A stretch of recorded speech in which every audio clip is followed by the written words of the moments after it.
Agora são 8h39. A nossa convidada agora é a Sabrina Fernandes, socióloga, produtora do canal Tese 11 no YouTube e autora do livro Sintomas Mórbidos, a encruzilhada da esquerda brasileira. Olá, Sabrina, prazer em falar com você. Bom dia.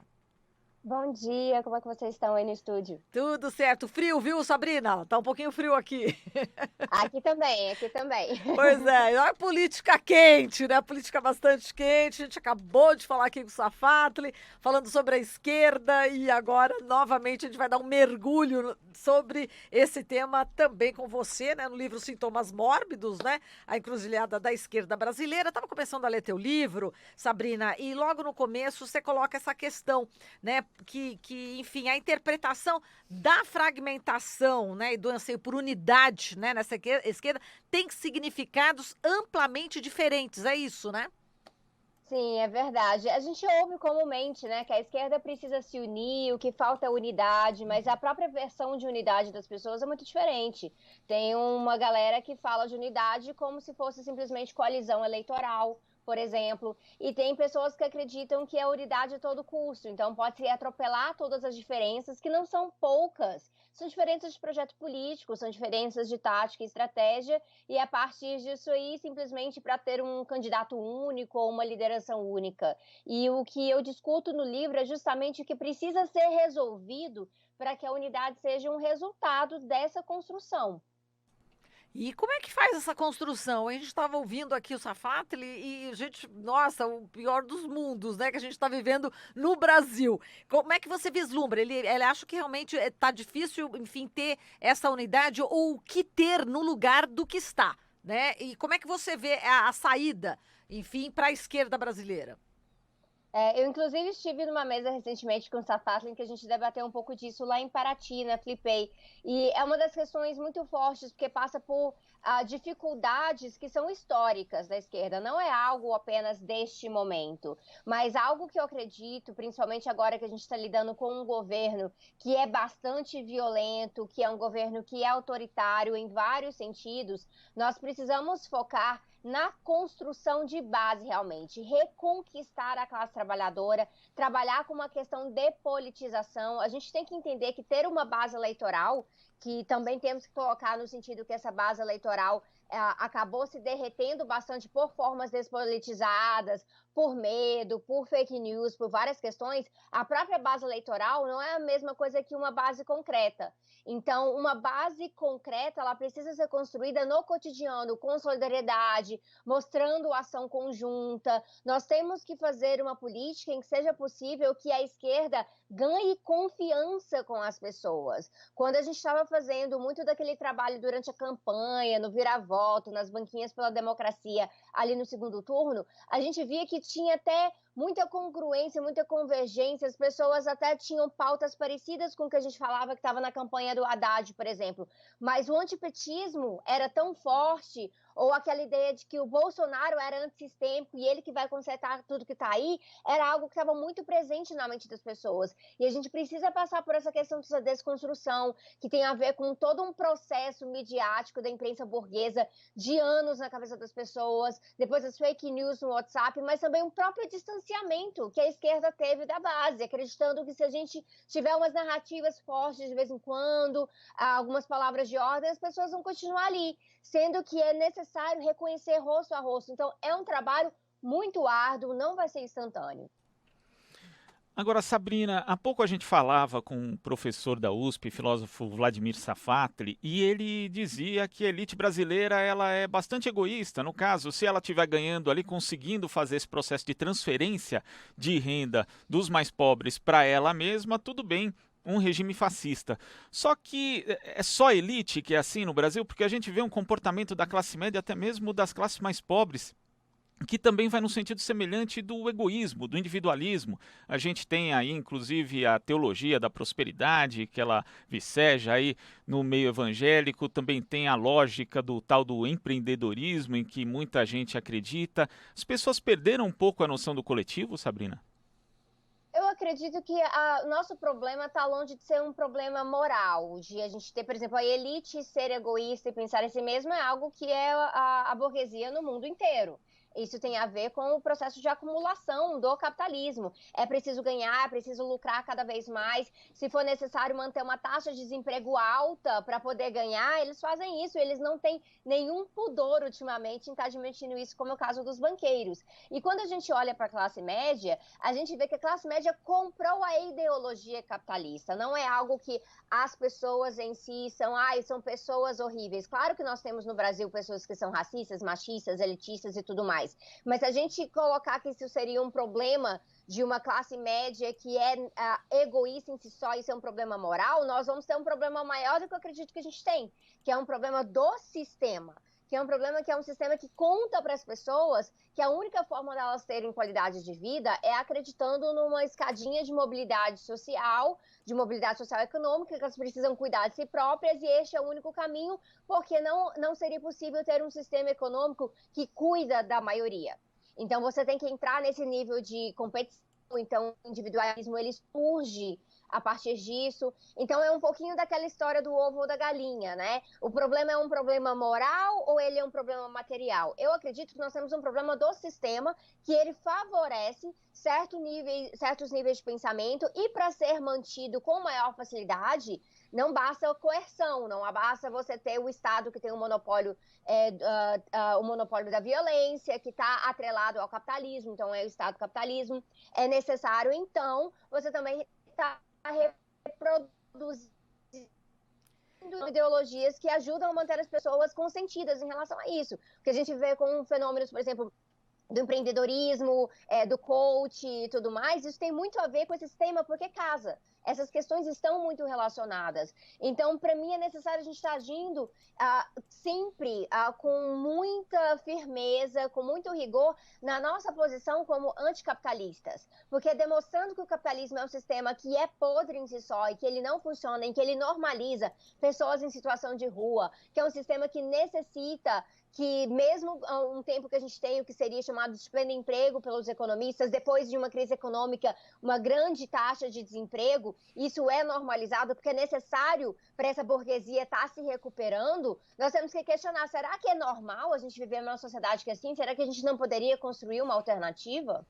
Exato. E você fala também no teu livro que é importante, né? E para você também é importante, a informação é básica, óbvio. Agora, o que fazer com essa informação, né, Sabrina? É transformar, né? Então, acho que até no teu YouTube você, né, consegue isso, consegue transformar. E como também levar muitas pessoas, né, a tentarem essa transformação. É um desafio muito grande, né? Bastante, mas isso passa por organização. Isso é uma coisa que eu tento enfatizar muito para as pessoas, porque senão a gente corre o risco, todos nós que estamos frustrados, indignados, ou que temos até uma posição muito específica já em relação ao que projeto político que a gente quer, se a gente ficar assim só na internet reclamando, ou para os amigos e tudo mais, a gente vai absorver muita informação, a gente vai ficar muito frustrado e a gente não vai ter como dar vazão a isso. E não por acaso tem tanta gente passando agora por situações graves de saúde mental, tentando entender como é que é viver no Brasil em 2019, sendo que o governo Bolsonaro mal começou. Então a gente precisa saber o que a gente vai fazer com isso.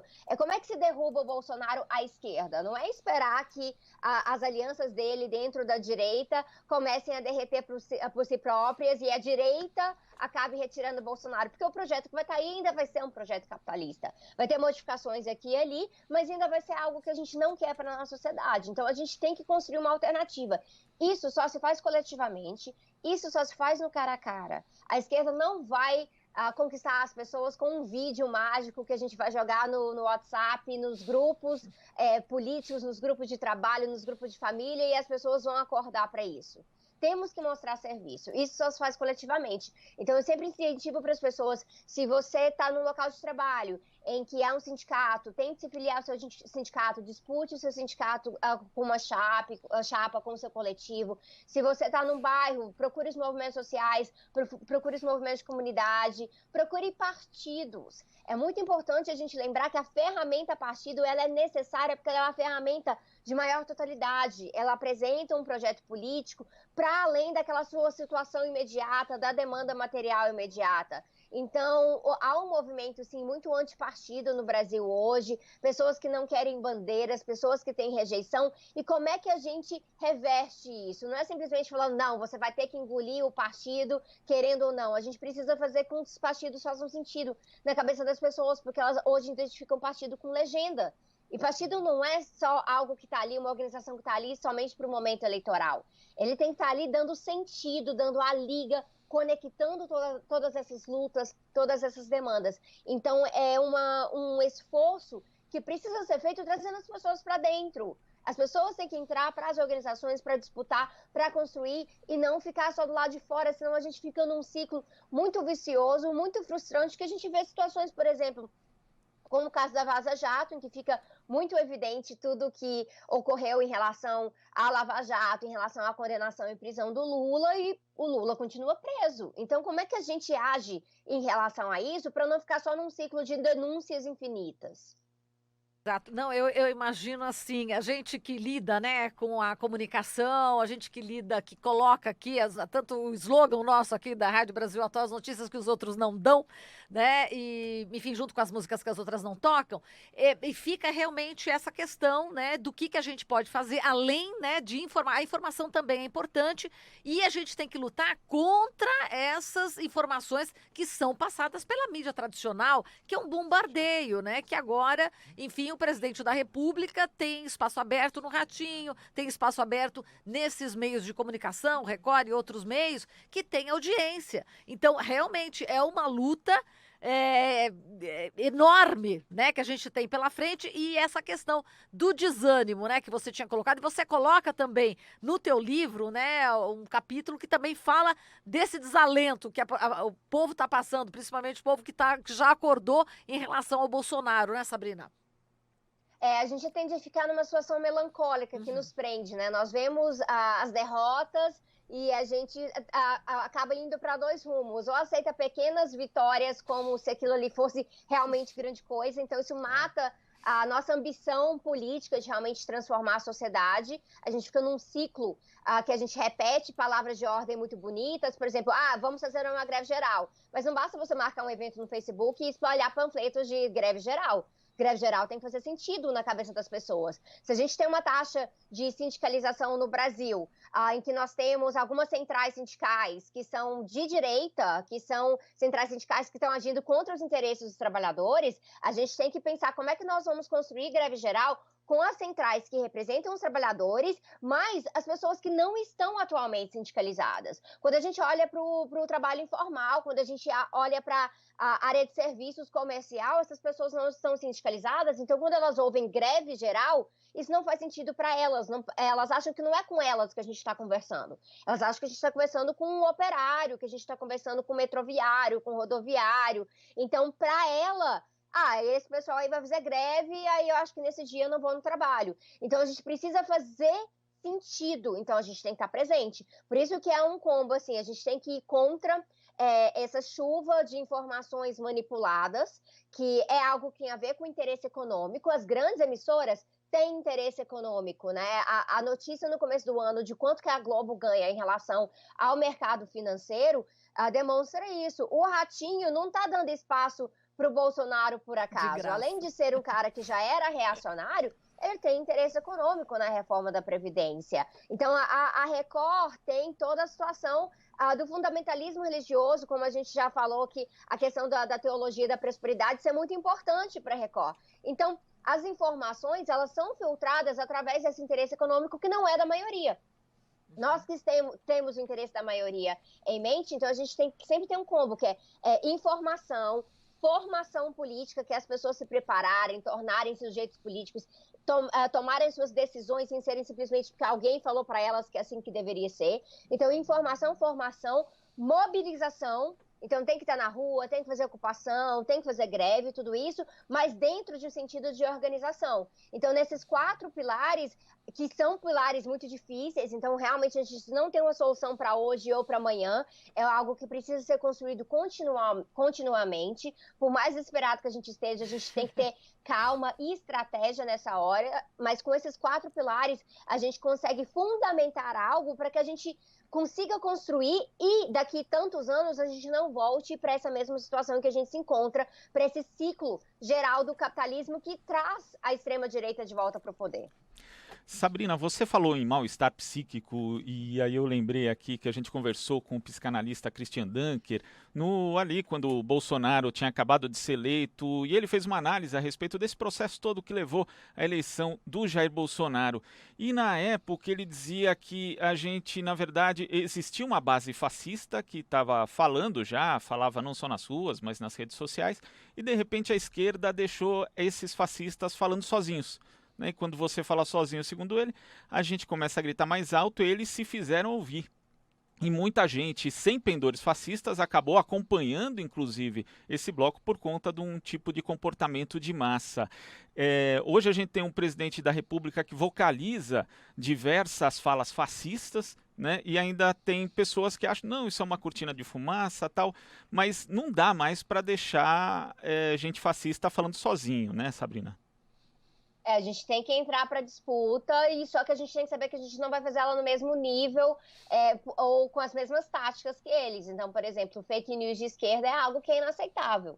Então, tudo que a gente faz, a gente tem que estar lá verificando as informações. Se a gente passa uma informação errada por algum equívoco, que confiamos numa fonte ou outra, a gente tem que ir lá, tem que voltar. A gente tem que saber que não dá para ficar só entrando na gritaria, que é uma prática. Por exemplo, eu que estou ali no YouTube, eu olho para os canais de direita, e são canais que estão sempre em cima de fake news, são canais que são extremamente ofensivos, estão tentando ganhar na base da gritaria. Como eles estavam ali sozinhos, realmente eles conseguiram disputar bastante terreno. Então, eu acredito... Então, eu acredito... Bom, picotou agora, tem Sabrina. Que tá trabalhando Desculpa, Sabrina, é que picotou exatamente. Oi. Nós estamos... Sim. Você podia repetir o seu final, por favor, que picotou aqui no Skype. Sim. Porque nós que estamos ali no YouTube, a gente vê muito disso, né? A gente vê que essa disputa ali no YouTube de canais de YouTube de direita que são extremamente ofensivos e agressivos. Então, não dá para fazer isso da mesma maneira. Então, eu acredito que a gente tem que, sim, focar muito na formação. As pessoas precisam aprender pensamento crítico, com autonomia, daquele jeitinho do Paulo Freire. Paulo Freire não é odiado pela direita brasileira por acaso. Ele é odiado porque ele trouxe ferramentas, reflexões que nos ajudam a orientar as pessoas a tomarem decisões por conta própria, a avaliarem a situação por conta própria de acordo com aquilo. E aí eu tenho repetido isso bastante, mas é porque eu acho que isso é importante. Aquilo que faz sentido na sua realidade. Não faz sentido, na realidade, de uma pessoa trabalhadora acreditar que no sistema capitalista, que é extremamente hierarquizado, que é realmente em cima de uma pirâmide, então de uma minoria ganhando em cima de uma maioria, basta você acordar cedo todo dia e trabalhar bastante que um dia você vai chegar lá. Não faz sentido, por quê? Não é isso que acontece historicamente. Então, ensinar esses métodos de avaliação da realidade são muito importantes. Isso toma tempo, sim, mas a gente está fazendo aquela combinação clássica do marxismo, sabe? De agitação e propaganda. A gente tem que trazer aquela formação política para as pessoas e, ao mesmo tempo, estar fazendo aquela agitação em cima das coisas que precisam ser consideradas o tempo inteiro. Então, esse é um trabalho árduo que precisa ser feito para que também a gente se mobilize, que a gente esteja se mexendo. E se a gente estiver se mexendo, a gente vai ter menos tempo para ficar remoendo, para entrar numa situação que pode ser muito grave depois. Porque o próprio Sartre, ele fala no livro dele, né, do Circuito dos Afetos, sobre o desamparo. E essas narrativas fascistas, elas têm colado, não é porque elas são necessariamente atraentes e porque as pessoas acham que aquilo é interessante ou não. É porque elas se sentem tão desamparadas e só aquilo ali colou na cabeça delas. Então, numa situação de alta violência no Brasil, aquilo que faz sentido imediato, mas é um sentido falso na cabeça da pessoa, é o punitivismo. Então, nós temos que mostrar que, olha, não, mas o encarceramento vai justamente das pessoas que estão na periferia. O encarceramento, eles constroem em cima do racismo. O encarceramento não resolve as nossas taxas de violência. Muito ao contrário, a guerra às drogas não funciona, ela é uma guerra à população pobre. Então, tá desmistificando essas coisas é um dos fatores em que a gente tem que estar investindo com muita força realmente. Tá certo, Sabrina. E com essa força que você passa pra gente, a gente encerra a entrevista de hoje, te convidando para outras oportunidades aqui no Jornal Brasil Atual. Um grande abraço para você. Muito obrigada, Maria Luísa Glauco, foi um prazer e eu espero que os nossos esforços de comunicação cheguem cada vez mais longe. Com certeza, um grande abraço. Oxalá. Falamos aqui com a Sabrina Fernandes, socióloga, produtora do canal Tese 11 no YouTube e autora do livro Sintomas Mórbidos, a encruzilhada da esquerda brasileira.